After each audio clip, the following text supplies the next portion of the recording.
Hello guys, Kulumbai and welcome back to my YouTube channel. So गोबावनि उनाव दिनै मोनसे vlog video लाबोलायबाय बेनिफ्राय माने आं सानफ्रोम माने एसे थाब-थाबैनो vlog video लाबोनो होनना सानो आरोना but माने आंनिया दा internship सोलिगासिनो थ' daily हस्पिटालाव थांनांगौ daily hospital duty दङ माने weekआव सानसे off मोनो आरोना but बेखौ offखौबो आं माने लायाखै आरोना मानोना दुर्गा फुजायाव एसे गोलावैनो माने सानब्रै सानबासो off लागोन होननानै सानदों बेनिखायनो दा मोननाय offखौबो लायाखै आरोना ओमफ्राय दिनैबो आङो दिनै माने बिश्वकर्मा फुजा आरोना दिनैबो off लायाखै दिनैबो माने हस्पिटालाव बिश्वकर्मा फुजा माने फुजाबो दङ बेनिफ्राय माने डिउटिबो दङ थ' आं दा डिउटियाव थांनो ओंखारनोसै बेनिफ्राय आङो जोंनि रेडियोलजियाव माने मा दङ मा खामानि मावनाय जायो रेडियोलजियाव बेफोरखौ नोंथांमोन एसे देखायनो नाजागोन आरोना बाट दिनैथ' माने बिश्वकर्मा फुजा दिनै माने पेशेन्टफोर माने बारा एसे फैनाय नङा आरोना जेनेबा रेडियोलजियाव एक्सरे एमआरआई सिटि स्केन माबायदि खालायो बेखौ आङो हायोबा नोंथांमोन एसे दिनै देखायनो नाजागोन बाट माने बेनि थाखाय पेशेन्टनावबो पारमिसन लाग्रोनो नांगोन आरोना थ' बेखौ देखायनो हागोन ना हाया आं बेखौ मिन्थिथ'ला बाट माने रुमफोरखौ X ray room MRI room CT scan बेफोर रुमफोरखौ आं नोंथांमोन एसे देखायगोन आरोना दिनै बेनिफ्राय लोगोसे जिहेतु दिनै बिश्वकर्मा फुजाबो दङ हस्पिटालावबो दङ स' हस्पिटालाव फुजाबो जागोन थ' नायनोसै मा जायो बिदिब्ला आं दा जल्दि रेडि जानोसै आरोना माने बे साननैसो एसे खस्थ'बो जादों मोजाङै उन्दुनाय जायाखै बेनिफ्राय नै मेगन सिङाव एसे डार्क सार्कल फैहांदों बेनिफ्राय पिम्पल्सफोरबो फैदों आरोना स' बेखौ आं मोजाङै दा माने खोबथेनोसै आरोना बेनिफ्राय मोखाङाव आं मयस्चराइजार फुनखांखाबाय दा फुनगोन आं नैबे मामा आर्थनि फाउन्डेसन बे 04 सेन ग्ल' माने आं मानसियाबो एसे गोसोम नालाय थ' आंनि स्किन कालारजों मेच जानाय बेखौ फुनगोन आरोना स' फुननोसै दा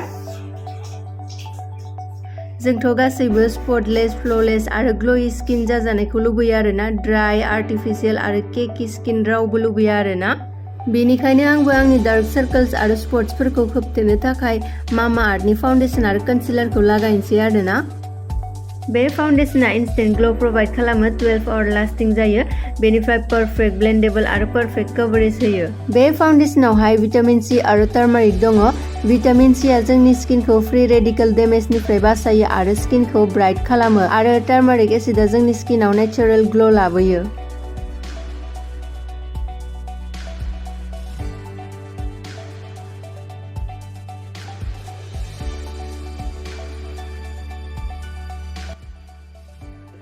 फाउन्डेसनखौ फुनखांबाय बेनिफ्राय आं दा लागायगोन नैबे मामा आर्थनि कन्सिलार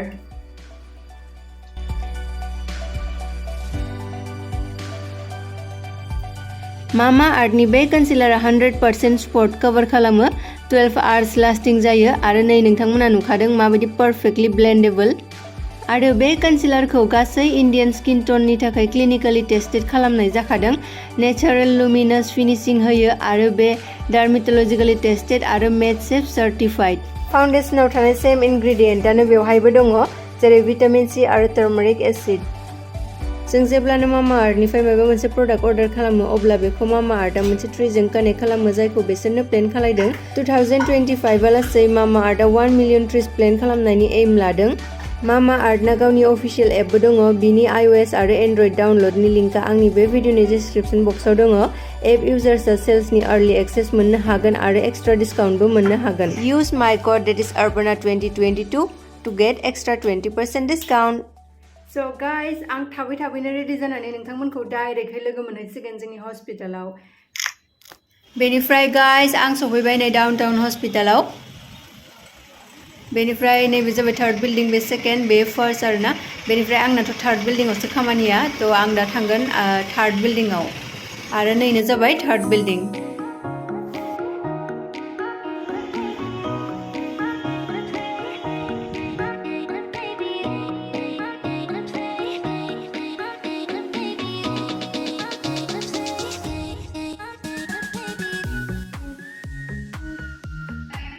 फाइनली आं सफैबाय जोंनि डिपार्टमेन्टआव नैबे नुनायखिनिया गासैबो रेडियोलजिनि गोजा आरोना बेनिफ्राय नै बेयावहाय माने एमआरआई रुमाव जों मा बुस्थु लांनो हाया बेफोरखौ गासिखौबो लिरना होनाय दङ आरोना पिक्चार वाइज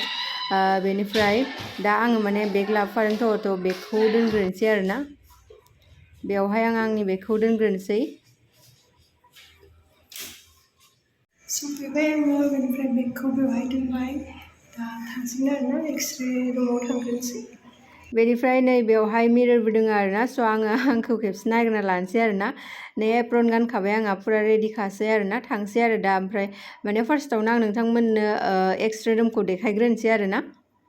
थ' बेनो जाबाय गाइस एक्सरे खालायग्रा रुम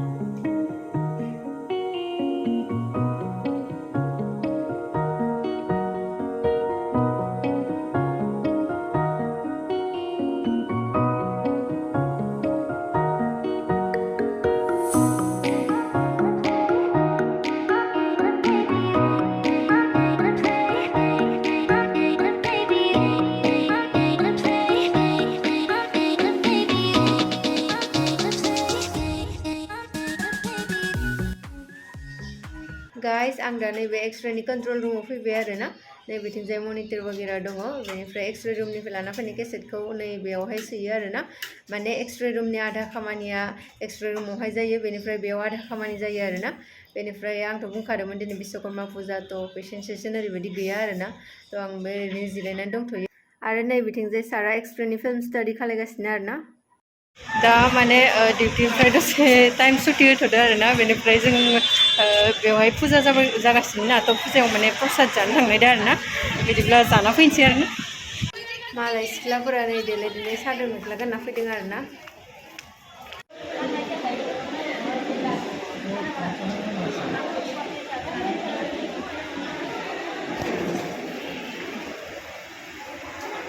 बेनिफ्राय आं बेवहाय दा फुजायाव फैबाय आरोना बेनिफ्राय नै जोंनो प्रसाद जानो होदो बेखौ एसे जाग्रोना लानोसै